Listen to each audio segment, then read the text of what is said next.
Hello friends, Vishnu Shalini latest review. ആ ADM ജോണും അവൻ്റെ കൂട്ടുകാരും ചേർന്ന് ശാലിനിയെ ഗുണ്ടകളെ വെച്ച് തല്ലി ചതച്ചിരിക്കുവാണ്. ആ സമയത്താണ് നമ്മുടെ ശിവനും കമലനും കൂടെ ആ വഴി വരുന്നത്. ആ ശിവനും കമലനും ചേർന്ന് അവരെല്ലാം തല്ലി ഓടിച്ച് ശാലിനിയെ അങ്ങനെ ഹോസ്പിറ്റലൊക്കെ ശിവൻ കാണിച്ചിട്ട് വീട്ടിൽ കൊണ്ടുവന്നിരിക്കുക. ശാലിനിക്കാണെങ്കിൽ ഒന്ന് അനങ്ങാൻ പോലും വയ്യ. ഹോസ്പിറ്റലിൽ നിന്ന് കൊടുത്ത ആ ഓയിൻമെൻറ്റ് പോലും ശാലിനിക്കൊന്നും അപ്ലൈ ചെയ്യാൻ പറ്റുന്നില്ല. അപ്പോൾ അതിനും ശിവനാണ് ശാലിനിയെ സഹായിക്കുന്നത്. അങ്ങനെ ഒരുപാട് സഹായം ശിവൻ ശാലിനിക്ക് വേണ്ടി ചെയ്യുന്നുണ്ട്. ഇനി ഇതൊക്കെ മാത്രം പോരല്ലോ, രണ്ടുപേർക്കും ഭക്ഷണം എന്തെങ്കിലും കഴിക്കണ്ടേ? ശിവൻ പാചകം ചെയ്യാന്നാണ് പറയുന്നത്. ശാലിനി ചോദിക്കുക, ശിവന് വീട്ടുജോലി എന്തെങ്കിലും ചെയ്യാനറിയോ? അത് ശാലിനി ഇങ്ങനെയൊക്കെയല്ലേ പഠിക്കുന്നത്? ശാലിനി ചെയറിലിരുന്നുകൊണ്ട് ഓരോ കൂട്ടം കാര്യങ്ങൾ എനിക്കിങ്ങോട്ട് പറഞ്ഞു തന്നാൽ മതി, ഞാൻ അതുപോലെ എല്ലാം ചെയ്തോളാം. അതൊക്കെ ശരിയാവുമോ ശിവ? ശരിയാവുമെന്നേ. ഈ അടുക്കളയിൽ ഇതുവരെ കയറിയിട്ടില്ലാത്ത ഞാനിപ്പോൾ എന്തൊക്കെയാ ചെയ്യുന്നത്? തലവേദന വന്നാൽ വിക്സിട്ട് നെറ്റിയിലൊന്ന് പുരട്ടാൻ പോലും മടിയുള്ളവനാ ഞാൻ. ഇപ്പം ഞാൻ ഈ ചെയ്യുന്ന കണ്ട ദൈവം പോലും പൊറുക്കില്ല. അതുകൊണ്ട് ശാലിനി നല്ല അനുസരണയുള്ള കുട്ടിയായിട്ട് റെസ്റ്റ് എടുത്തോ, ബാക്കി കാര്യങ്ങളൊക്കെ ഞാൻ ചെയ്തോളാം. ശാലിനി പറയാം, വേറെ നിവർത്തിയില്ലല്ലോ. സത്യാമ്മയുടെ കയ്യിൽ നിന്ന് പലിശയ്ക്ക് പൈസ വാങ്ങിയ ഒരാൾ എന്തോ ജോലി ചെയ്തുകൊണ്ടിരിക്കുക. അവിടെ അങ്ങോട്ട് രോഹിത്ത് വന്നിട്ട് പലിശ പിരിക്കാൻ വന്നിരിക്കുവാണ്. പലിശ കൊടുക്കാനില്ലെന്നും പറഞ്ഞ് അയാൾ മറിഞ്ഞു നിൽക്കുക. രോഹിത്ത് അവിടെ വന്നുകൊണ്ട് അയാളെ വിളിക്കുന്നുണ്ട്, ഞാൻ കണ്ട് ഇറങ്ങി വാന്നൊക്കെ പറയുന്നു. പക്ഷേ അയാൾ ഇറങ്ങി വരുന്നില്ല. കഷ്ടകാലത്തിന് അയാളൊരു തുമ്മലും തുമ്മി. അപ്പോൾ രോഹിത്ത് അയാളെ കണ്ടുപിടിച്ചു. അങ്ങനെ പൈസ കൊടുക്കാനുള്ള പ്ലാനൊന്നും അയാൾക്കില്ല. രോഹിത്താണെ ഒന്ന് വിരട്ടി നോക്കാമെന്ന് പറഞ്ഞ് വിരട്ടാനൊക്കെ നോക്കുന്നുണ്ട്. അപ്പോഴും സംഗതി നടക്കുന്നില്ല. ആ സമയത്ത് നമ്മുടെ ശിവനും കമലിനും കൂടെ ഓപ്പോസിറ്റ് കടയിലെടുത്ത് വന്നിട്ട് ഫോൺ ചെയ്തുകൊണ്ട് നിൽക്കുക. ഇയാളത് കണ്ടതും ദൈവമേ, ശിവനും ഇവനോടൊപ്പം വന്നിട്ടുണ്ടോ, എങ്കിൽ പണി പാളിയത് തന്നെ. പേടിച്ചിട്ട് അയാൾ പൈസ അങ്ങനെ രോഹിത്തിൻ്റെ കൊടുക്കുവാണ്. രോഹിത്താണെങ്കിലോ ആ പൈസ വാങ്ങിച്ചിട്ട് 2 മാസത്തേന് ചേർത്തെടുത്തിട്ട് അവനങ്ങ് പോയി. ഇവനെ കണ്ട് പേടിച്ചിട്ടാണ് കാശ് കിട്ടിയെന്നുള്ള വിവരമോട്ട് രോഹിത്തിന് അറിയത്തതുമില്ല. അങ്ങനെ ശിവനും കമലും കൂടെ അവിടെയുള്ള സ്റ്റേഷനറി കയറിയിട്ട്, ചേട്ടാ ഒരു വീട്ടിലേക്ക് വേണ്ട സാധനങ്ങളൊക്കെ ഇങ്ങോട്ട് തന്നേ. എന്തൊക്കെയാ വേണ്ടത്? അതെന്താ ചേട്ടൻ അറിയത്തില്ലേ വീട്ടിലേക്ക് എന്തൊക്കെയാ വേണ്ടെന്ന്? ഓഹോ, അപ്പോൾ വീട്ടിലെ പെമ്പ്രനോത്തി എന്തിയേ, പ്രസവത്തിന് പോയോ? ഉടനെ കമലൻ പറയാം, അങ്ങനെയൊന്നുമല്ല, 2 വലിയ പെമ്പിളറുള്ള ആളാ. ചേട്ടൻ വേഗം സാധനം എടുക്കാൻ നോക്ക്. എന്നാൽ ഞാൻ എല്ലാം എടുത്ത് തരാവേ എന്നും പറയാൻ സാധനം എടുക്കുക. നമ്മുടെ ശിവൻ കമലോട് പറയാം, അല്ല കുറച്ച് സാധനങ്ങൾ വാങ്ങണമെങ്കിൽ എന്തൊക്കെ അറിയണം? അങ്ങനെ നമ്മുടെ ശിവൻ പച്ചക്കറികളും വേണ്ട സാധനങ്ങളും എല്ലാം മേടിച്ചുകൊണ്ട് വന്നിട്ട് ചോറെങ്ങനെയോ വെച്ച് ശാലിനിയെ വിളിച്ച ചെയറിലിരുത്തിയിട്ട് പറഞ്ഞ്, ചോറ് ഞാൻ എങ്ങനെയൊക്കെയോ ഒപ്പിച്ച് വെച്ചിട്ടുണ്ട്. അല്ല ശിവ, അരി നന്നായിട്ട് കഴുകിയിട്ടാണോ ഇട്ടത്? അത് ഞാനൊരു 3-4 വട്ടം നല്ലോണം ഞെരടി കഴുകിയിട്ടുണ്ട്. പക്ഷേ ഇനി കറി ഉണ്ടാക്കണമെങ്കിൽ ശാലിനിയുടെ സഹായം തന്നെ വേണം. സത്യം പറയാമല്ലോ ശാലിനി, ഇതൊക്കെ ആദ്യമായിട്ടാ. ആ റാണി ഉണ്ടായിരുന്നെങ്കിൽ നല്ല സഹായമായാന്. ഇനി എപ്പോഴാ റാണി തിരിച്ചു വരുന്നൊന്നും പറയാനും പറ്റില്ലല്ലോ. വേലായുധേട്ടൻ്റെ കാര്യം ഇങ്ങനെയായി പോയില്ലേ. പിന്നെ ശാലിനി, ഒരു കാര്യത്തിൽ നിങ്ങൾ പെണ്ണുങ്ങളെ സമ്മതിക്കണം. ഈ വെള്ളം അങ്ങനെ തിളയ്ക്കുമ്പോഴേ അരി അതിനകത്തോട്ട് കഴുകിയിടുമല്ലോ. അപ്പോൾ ഈ അടുക്കള ഭാഗത്തോടെ പോകുമ്പോൾ അമ്മ ചെയ്യുന്ന കണ്ടുള്ള പരിചയം എനിക്കുള്ളു. ഇതെങ്ങനെയാ ശാലിനി, കയ്യിൽ ചൂടുവെള്ളം വീഴാതെ അരി എങ്ങനെ അകത്തിടും? എങ്ങനെയൊക്കെ ആയാലും വെള്ളം മേളോട്ട് തെറിക്കില്ലേ? ശാലിനിക്ക് സംഗതി പിടികിട്ടി. അപ്പോൾ ശിവന്റെ കൈ പൊള്ളിയോ? ഒരു ചെറിയ ചമ്മലും ചിരിയോടെ നമ്മളെ ശിവൻ പറ, ചെറുതായിട്ട്. ഇപ്പം ശിവന് മനസ്സിലായോ അടുക്കളയിൽ ജോലി ചെയ്യുന്ന പെണ്ണുങ്ങൾ അനുഭവിക്കുന്ന കഷ്ടപ്പാടുകൾ എന്തൊക്കെയാണെന്ന്? നിങ്ങൾ കൈയും കഴി വരുമ്പോൾ ഞങ്ങൾ പെണ്ണുങ്ങൾ വിളമ്പിത്തരുന്ന ആഹാരം കഴിച്ചിട്ട് ഒരു ഭംഗി വാക്ക് പോലും പറയാതെയല്ലേ നിങ്ങൾ എഴുന്നേറ്റ് പോകാറുള്ളത്? എന്തായാലും ശാലിനി, ഈ അരി കഴുകിയിടുന്നത് വല്ലാത്ത സംഭവം തന്നെ. ഒരു സംഭവമില്ല ശിവ, അതിനൊരു താളമുണ്ട്. അരി കഴുകിയിടുന്നതിന് താളവും അതുകൊള്ളാമല്ലോ. ഈ താളവും രാഗവും ഒക്കെ നോക്കി അരിയിടാൻ എന്താ ഇത് സംഗീതമാണോ? എതിലാ ശിവ സംഗീതം ഇല്ലാത്തത്? നമ്മൾ ചുറ്റും കാണുന്ന എല്ലാത്തിലും സംഗീതമുണ്ട്. അങ്ങനെ നോക്കുമ്പോൾ ഈ അരി ഇടുന്നതിനകത്ത് കൊണ്ടൊരു സംഗീതം. തിളയ്ക്കുന്ന വെള്ളത്തിലോട്ട് അരി ഇടുന്ന സമയത്ത് തന്നെ കൈ പെട്ടെന്ന് മുകളിലോട്ട് പൊങ്ങണം. അരി ചെന്ന് വീണ് വെള്ളം മുകളിലോട്ട് ഉയരുന്നതിന് മുമ്പ് തന്നെ കൈ ഉയർത്തിയിരിക്കണം. അമ്മമാരൊക്കെ എത്ര ഈസി ആയിട്ട് അത് ചെയ്യുന്നതെന്നറിയാവോ? എങ്കിൽ ശാലിനി നോക്കിക്കോ, നാളെ ഞാൻ ഈ പറഞ്ഞ പോലെ അങ്ങ് ട്രൈ ചെയ്യും. അങ്ങനെ ശിവൻ അരിയുടെ വേവ് നോക്കാൻ ശാലിനിയുടെ കൊടുക്കുന്നുണ്ട്. ശാലിനിക്ക് കൈ പൊന്തിയത് വാങ്ങിക്കാനും പറ്റുന്നില്ല. ശിവൻ അങ്ങനെ ചോറ് ശാലിനിയുടെ കൈവെള്ളയിൽ വെച്ച് കൊടുക്കുന്നുണ്ട്. ശാലിനി അത് നോക്കിയിട്ട് കുറച്ചുകൂടെ വേകാനുണ്ടെന്നും പറയുന്നുണ്ട്. പാചകത്തിൽ ഒട്ടും പരിചയമില്ലാത്ത ശിവൻ കൂടെ കൈ പൊള്ളിക്കുകയും ചെയ്യുന്നുണ്ട്. ശിവ ആ കിടക്കുന്ന തുണിയെടുത്ത് കൂട്ടിപ്പിടിക്കുക, അപ്പോൾ അങ്ങനെ കൈ പൊള്ളില്ല എന്നൊക്കെ ശാലിനി പറഞ്ഞു കൊടുക്കുന്നു. ആ സമയത്ത് ശാലിനിയുടെ ഫോൺ റിങ് ആകുന്നു. ശാലിനി ഫോൺ എടുക്കാനായിട്ട് എഴുന്നേക്കാൻ നോക്കുമ്പോൾ പറ്റുന്നില്ല. ശിവൻ പറയും, അവിടെ ഇരിക്കും, ഞാൻ എടുത്തുകൊണ്ട് തരാം എന്നും പറഞ്ഞ് ശിവൻ ഫോൺ എടുത്തുകൊണ്ട് വന്ന് ശാലിനിയുടെ കൈ കൊടുക്കാൻ നോക്കുമ്പോഴും ശാലിനിക്ക് ആ ഫോൺ പിടിക്കാൻ പറ്റില്ല. അങ്ങനെ ശിവൻ തന്നെ ആ ഫോൺ ശാലിനിയുടെ ചെവിയുടെ അടുത്തുകൊണ്ട് പിടിച്ചു കൊടുക്കുന്നുണ്ട്. അപ്പോൾ വിളിച്ചിരിക്കുന്ന ആരാ? നമ്മുടെ അഡ്വക്കേറ്റ് അരുണയാണ്. എടോ ശാലിനി, ഞാനിപ്പോൾ ഫ്രീയാ.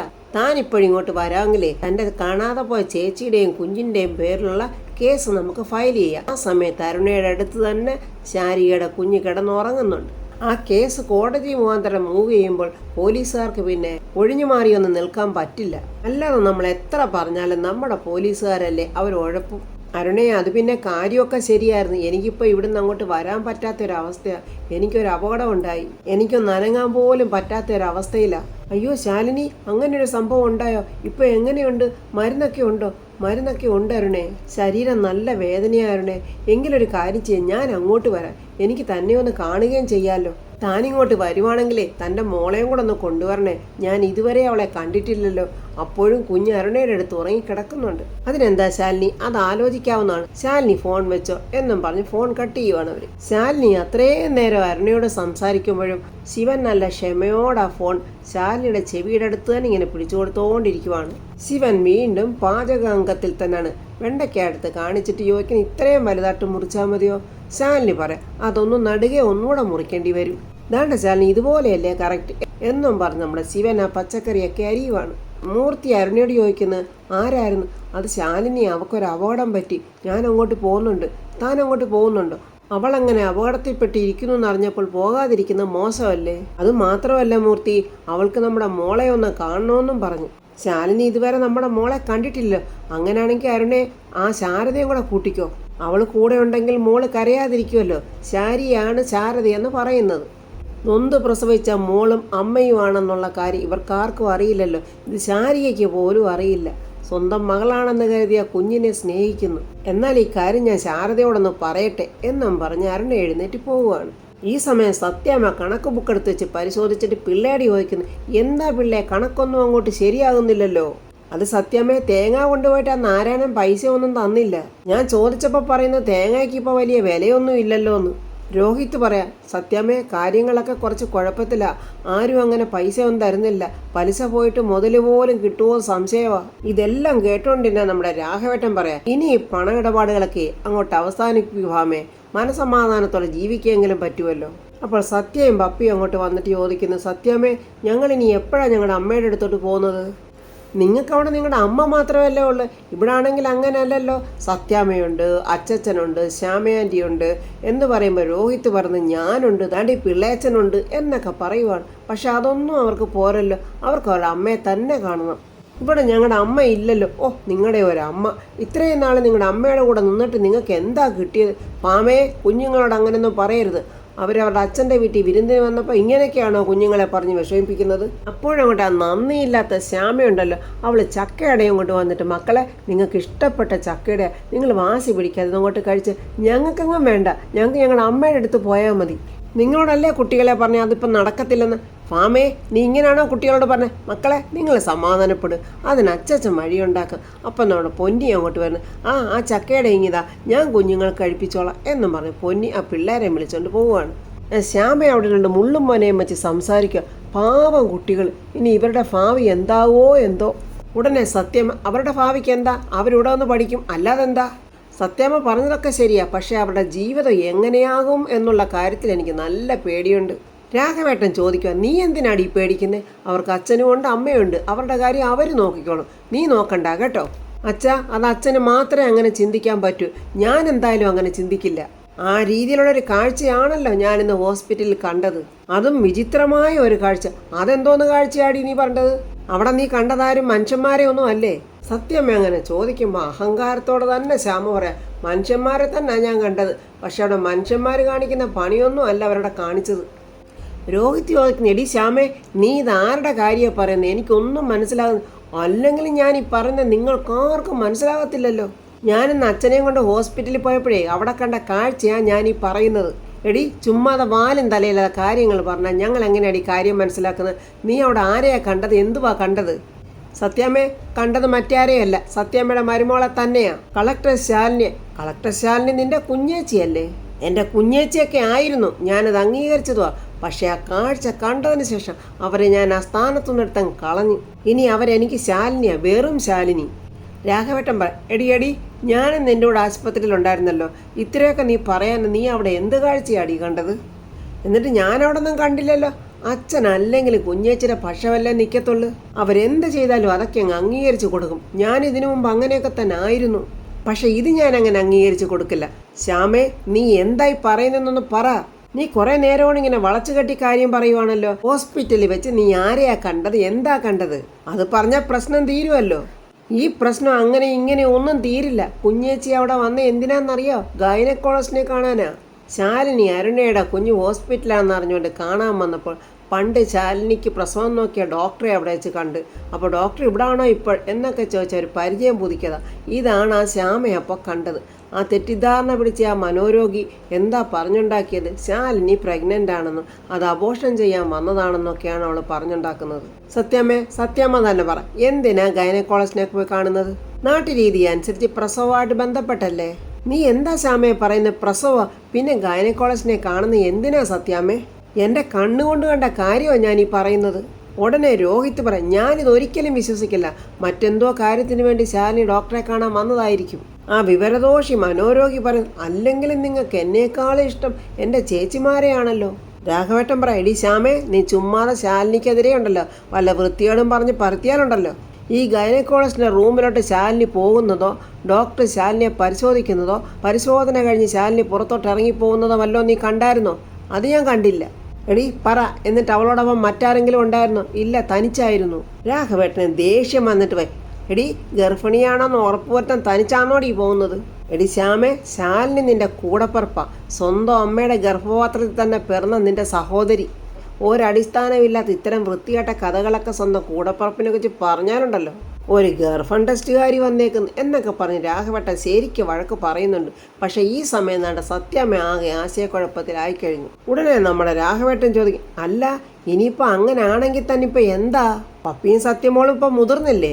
ചിലപ്പോൾ ഒരു ആൺകുഞ്ഞിനെ ദൈവം അറിഞ്ഞു കൊടുത്തതാണെങ്കിലോ? സ്വന്തം മകൻ വിഷ്ണു മരിച്ചെന്ന് ഇപ്പോഴും നമ്മുടെ രാഘവേട്ടൻ അറിയില്ലല്ലോ. രാഘവേട്ട എന്നും പറഞ്ഞ ഒരു അലർച്ച ഭാമ. എന്താ ഭാമ ഇത്? കുടുംബത്തിലോട്ടൊരു കുഞ്ഞ് വരുന്ന സന്തോഷം തരുന്ന കാര്യമല്ലയോ? അതും അവൻ്റെ കുഞ്ഞാകുമ്പോൾ അവന് സന്തോഷം ഇരട്ടിയാകും. ഒരാൺകുഞ്ഞ് വിഷ്ണുവിന് വേണം, അത് ആവശ്യം തന്നെ. പക്ഷെ ആർക്കും ഒന്നും പറയാൻ വയ്യ. രാഘവേട്ടൻ കാര്യങ്ങൾ മനസ്സിലാക്കാതെ സംസാരിക്കുന്നു. ശ്യാമേ, നീ സത്യം പറ. നീ പറഞ്ഞ കാര്യത്തിൽ എന്തെങ്കിലും സത്യമുണ്ടോ? സത്യാമ്മ, ഇതിൽ സത്യമില്ലെങ്കിലേ ആ പഴയ ഗൈനക്കോളജിനെ തന്നെ കുഞ്ഞേച്ചി പോയി കാണില്ലായിരുന്നല്ലോ. ആ വിവരദോഷിയുടെ വാക്ക് കേട്ട് സത്യാമ്മ ആകെ ദേഷ്യം കൊണ്ട് വിറയ്ക്കുക. അത് ഏതമ്മമാരായാലും വിറച്ച് പോകുമല്ലോ. സത്യം തിരിച്ചറിഞ്ഞിട്ടില്ലല്ലോ സത്യാമ്മ. വിഷ്ണു മരിച്ചത് ശാലിനി കാരണമാണെന്നും ശാലിനി കൊന്നതാണെന്നും ഇൻഷുറൻസ് തുക തട്ടിയെടുക്കാൻ വേണ്ടി ശാലിനി കൊന്നതാണെന്നൊക്കെയാണല്ലോ സത്യാമ്മ ആ സുസ്മിത പറഞ്ഞ് തെറ്റിദ്ധരിപ്പിച്ച് വെച്ചിരിക്കുന്നത്. 30 ലക്ഷം രൂപയ്ക്ക് ഇൻഷുറൻസിന് വേണ്ടി ഒരിക്കലും ശാലിനി വിഷ്ണുവിനെ കൊല്ലില്ലെന്ന് സത്യാമ്മയ്ക്ക് ഊഹിക്കാൻ വയ്യേ.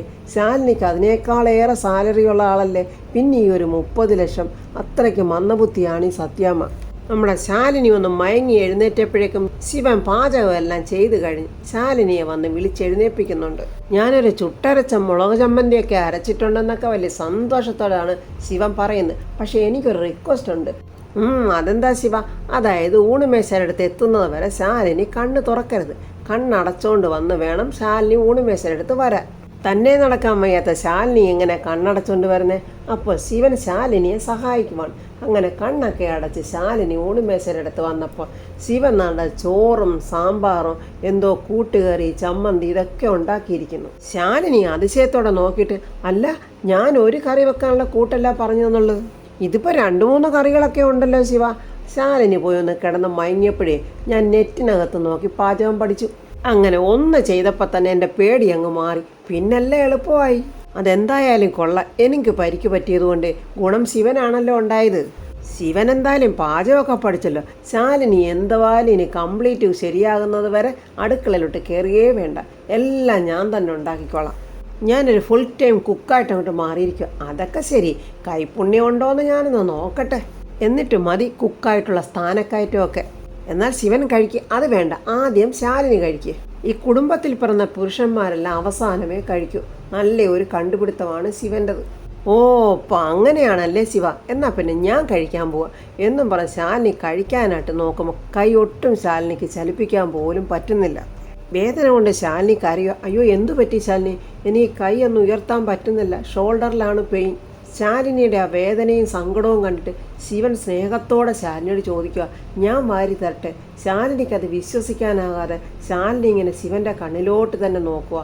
ശിവനും ശാലിനിയുടെ കണ്ണിലോട്ട് തന്നെ നോക്കിയിരിക്കുവാണ്. ശാലിനി അറിയുന്നില്ലല്ലോ ശിവൻ്റെ ഉള്ളിലിരിക്കുന്നത് വിഷ്ണുവിൻ്റെ ഹൃദയമാണെന്ന്. ആ ഹൃദയമാണ് ശിവനെ കൊണ്ട് ഇതൊക്കെ ചെയ്യിപ്പിക്കുന്നതെന്ന്. ആ രണ്ട് ഹൃദയങ്ങളും തമ്മിലുള്ള സ്നേഹമാണ് അവിടെ കാണുന്നത്. അപ്പോൾ ഫ്രണ്ട്സ്, രണ്ട് മനുഷ്യരുടെ സ്നേഹമല്ല, രണ്ട് ഹൃദയങ്ങളുടെ സ്നേഹമാണ് അവിടെ കാണുന്നത്. ഇതിനെ തെറ്റിദ്ധരിച്ച് ആ ശ്യാമ പോയി പറഞ്ഞു കൊടുക്കുന്ന കണ്ടില്ലേ, സ്വന്തം സഹോദരിയാണെന്ന് പോലും നോക്കാതെ. ആ മനോരോഗിക്ക് വേണ്ടി എത്ര നാൾ ഈ ശാലിനി എന്തെല്ലാം സഹിച്ച്, എന്തെല്ലാം അപമാനം സഹിച്ച്, സ്വന്തം കുഞ്ഞിനെ കൊടുത്തിട്ട് അവൾ അനുഭവിച്ച വേദന എന്താ. അതിനൊന്നും നന്ദിയില്ലാതെ ശ്യാമ പറഞ്ഞു വരുത്തുന്ന കഥയനുസരിച്ച് സത്യാമേനി ഇതെല്ലാം വിശ്വസിച്ച് ശാലിനിയോട് ചോദിക്കാൻ വരുമോ? അങ്ങനെ ഒരു ചോദ്യം ശാലിനിയിൽ ഉണ്ടായാൽ ശാലിനി അത് സഹിക്കുമോ? ഇനി എന്താണ് നടക്കാൻ പോകുന്നത്? എന്തായാലും ഉടനെ തന്നെ സത്യാമ്മ സത്യങ്ങളൊക്കെ തിരിച്ചറിയും എന്നുള്ള പ്രതീക്ഷയോടെ നമുക്ക് നാളത്തെ റിവ്യൂ കാണാം. എൻ്റെ ഈ റിവ്യൂ ഇഷ്ടപ്പെട്ടാൽ ലൈക്കും കമൻസും, സബ്സ്ക്രൈബ് ചെയ്യാത്തവർ സബ്സ്ക്രൈബ് ചെയ്യണേ.